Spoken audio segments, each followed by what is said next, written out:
Assalamualaikum warahmatullahi wabarakatuh. Selamat pagi. Salam sehat anak-anak. Kuat ya, sehat. Eh, Bertemu lagi pada hari Senin tanggal 1 Februari 2021. Tak terasa ya. Kita sudah masuk semester 2 anak-anak.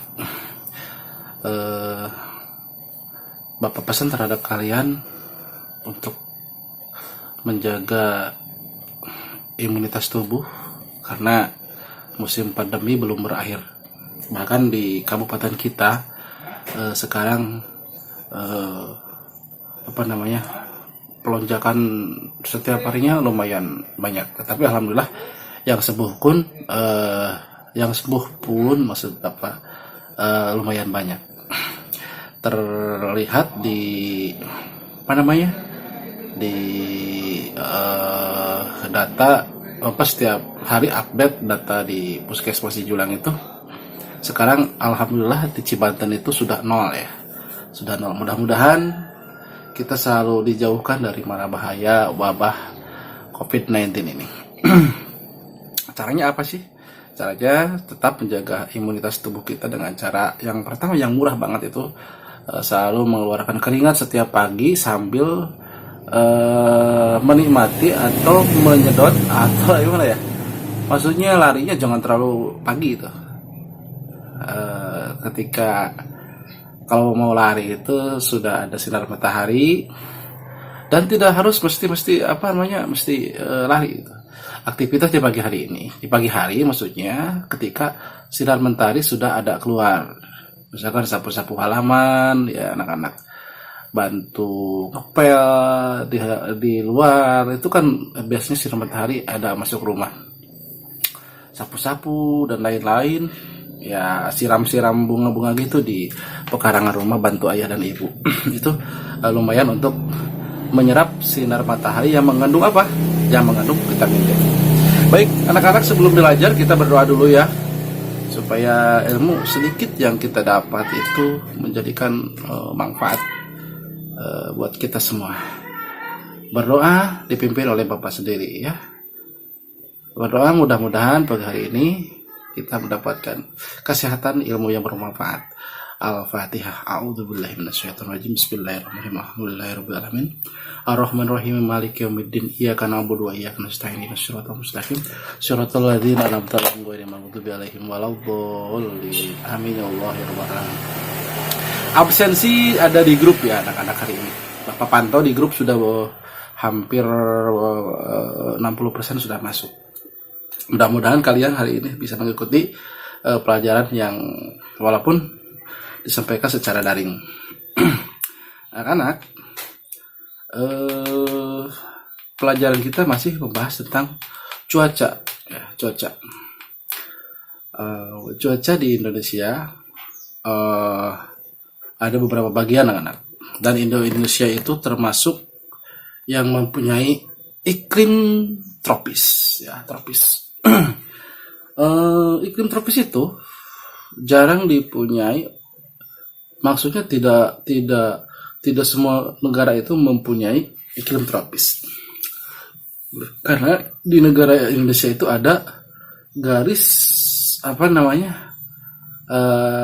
kalau tidak salah Bapak, Khatulistiwa itu ya, bentang, tidak kelihatan sih, maksudnya garis. Pada penelitian itu di Indonesia ada garis Khatulistiwa. Makanya Indonesia mempunyai iklim tropis.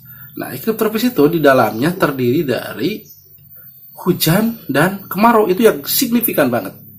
Emang agak ada ya musim gugur? Ada dong, musim gugur, musim semi, tapi jarang terjadi seperti di negara-negara dingin. Contohnya di Jepang ya, Cina, Jepang ada bunga sakura, itu lah, Bapak juga belum paham banget karena belum ke Jepang gitu ya. Di sana kalau lagi gugur, musim gugur itu si daun-daun itu hampir bahkan nyaris tidak ada sama sekali, tinggal hanya pokoknya saja ranting-ranting pohon-pohon, daunnya ambiar semuanya, jatuh berguguran. Nah, tetapi akan datang musim semi. Di sana itu dia akan tumbuh daun-daun muda gitu, ya, daun-daun muda diikuti dengan bunga-bunganya seperti itu. Nah, kebetulan di negara kita itu yang signifikan itu ada dua, ya, ada musim hujan, ada musim kemarau. Nah, musim hujan yang yang biasa orang kita mudah ingat, yaitu jatuh pada akhir gitu ya. Contohnya Oktober, November, Desember. Loh kok Pak, sekarang bulan Januari, Februari masih ada hujan? Nah, biasanya ada kemunduran 1 bulan, 1 bulan 2 bulan, ada maju 1 bulan 2 bulan. Itu tergantung letak posisi bumi dan matahari kita, ya. Nah, intinya tentang masalah cuaca yang terjadi atau yang ada di Indonesia itu dibagi dua yang signifikannya, yaitu musim kemarau dan musim hujan. Nah, ngomong-ngomong tentang musim hujan, sekarang terjadi banjir di mana-mana. Ada di Bogor, terus di Kalimantan kemarin, ya. Itu kan banyak memakan korban jiwa, bahkan harta sekalipun, rumah tidak ada, amblas semuanya, ambiar kata orang sekarang, ya. Nah, mereka juga mengungsi, anak-anak mengungsi ke daerah yang tinggi atau yang aman dari banjir gitu, ya. Terus dia apa sih yang dibawa gitu? Kadang-kadang cuma pakaian yang ada di badan kita ini, yang ada di badan kita, harta, mobil, motor, TV, bahkan sendal sekalipun, ya, sempat tidak terbawa karena banjirnya kadang-kadang datangnya tiba-tiba. Itu yang dinamakan banjir apa? Banjir bandang. Nah, apa sih peduli kita terhadap pengungsi itu? Karena pengungsi itu kan dia boro-boro bawa makanan gitu, ya. Boro-boro bawa makanan. Anak pun sekalian kadang-kadang hanyut terbawa arus. Suami kadang-kadang terpisah dengan kita karena kita kebetulan lagi tidak serupa. Kadang-kadang suami, anak dan ayah ibu kita itu lagi berjauhan, makanya menyelamatkan diri sendiri biasanya. Refleks gitu, ya. Nah, karena itu si pengungsi itu biasanya apa yang dirasakan itu yaitu kurang bahan makanan, ya, dan pakaian. Juga di dalam pengungsian biasanya berdesakan, apalagi pada musim pandemi sekarang ini biasanya terjadi sakit-sakitan gitu, ya, sakit-sakitan.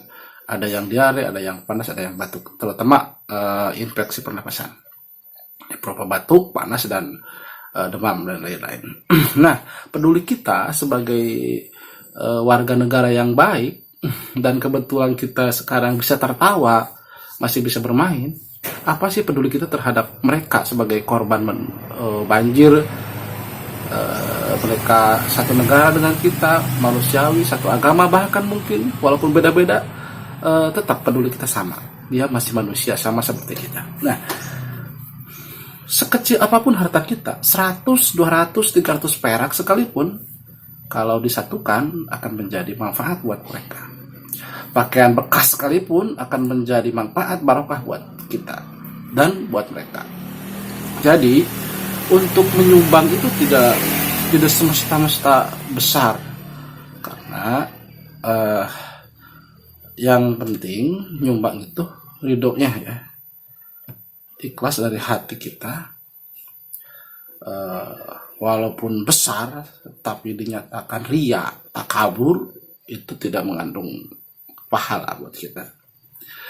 Jadi salurkanlah bantuan kalian jika ada korban banjir.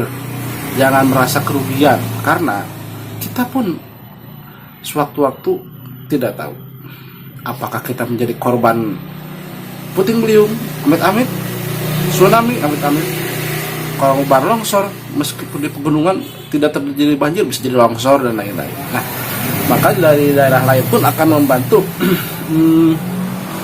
kita. Contohnya dulu di Pangandaran terjadi tsunami pada tahun 2006 kalau tidak salah, lupa juga, sempat lupa lagi. Itu donatur relawan dari luar kabupaten, pulau, bahkan luar negeri itu datang ke Pangandaran. Ya, alhamdulillah. Nah, sama kita juga kalau misalkan ada korban banjir, korban bencana dan lain-lain di kota-kota lain atau juga bahkan di negara lain, kita biasanya menyumbang berupa materi, makanan, bahkan doa pun sekalipun bermanfaat buat mereka. Ya anak-anak, jadi kita mesti peduli terhadap sesama manusia karena kepedulian kita tidak terbatas dengan agama yang kita anut. Setiap agama pun mempunyai ide ataupun aturan masing-masing. Jadi jangan, kalau dalam segi memberikan sumbangan itu, korban bencana itu jangan melihat tentang syarat, kulit, apalagi agama. Ya, jangan. Kita apalagi hidup di Indonesia, ada istilah Bhinneka Tunggal Ika, ya, berbeda-beda tetap satu jua. Ya, ingin negara kita maju bersama. Nah, anak, selanjutnya ada pada kesempatan ke belakang itu ada kita mempelajari tentang pecahan, anak-anak ya, pecahan. Bentar, ini kebetulan Bapak lagi di Indomaret nih.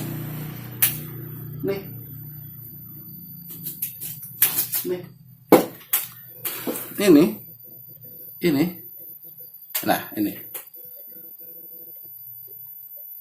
apa namanya? Udah nasi ya, udah nasi. Ini berapa nih?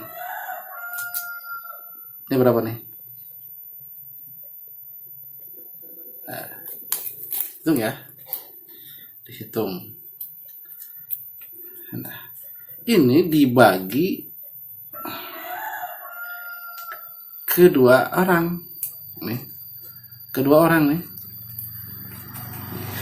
yang kiri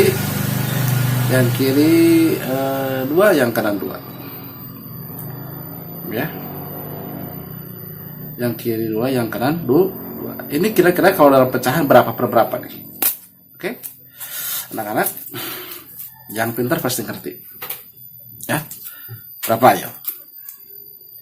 Silakan kalian jabarkan sendiri. Nah, tugas kalian pada hari ini silakan dicatat. Nomor 1.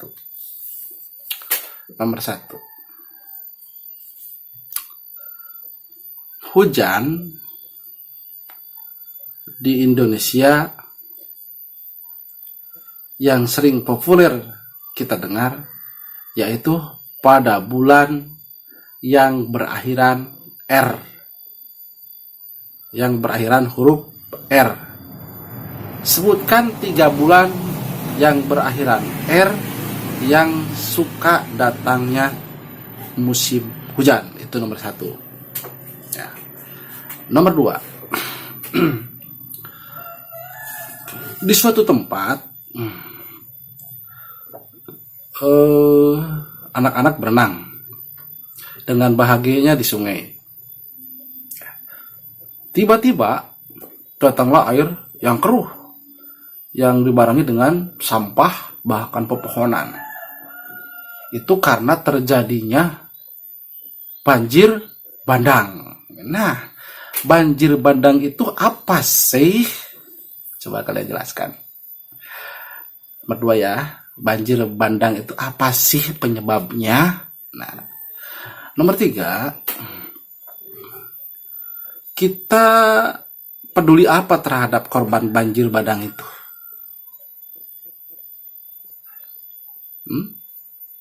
Peduli apa? Harus ngapain terhadap korban banjir bandang itu? Harus ngapain? Gitu ya. Itu nomor 3. Dan terakhir nih. Terakhir, ini ada sebuah lilin. Ya. Tak tahu ini lilinnya berapa. Nah, jika lilin ini pada musim gelap, pada keadaan gelap, contoh lagi camping, dibagikan ke 4 grup, 4 kelompok. Nah, dalam pecahan disebut apa? Berapa per berapa. Ini lilin berapa dibagikan ke 4 kelompok ketika kita camping misalkan contohnya. Kalau dalam matematika itu berapa berapa. Nah, itu tugas kita siang hari ini.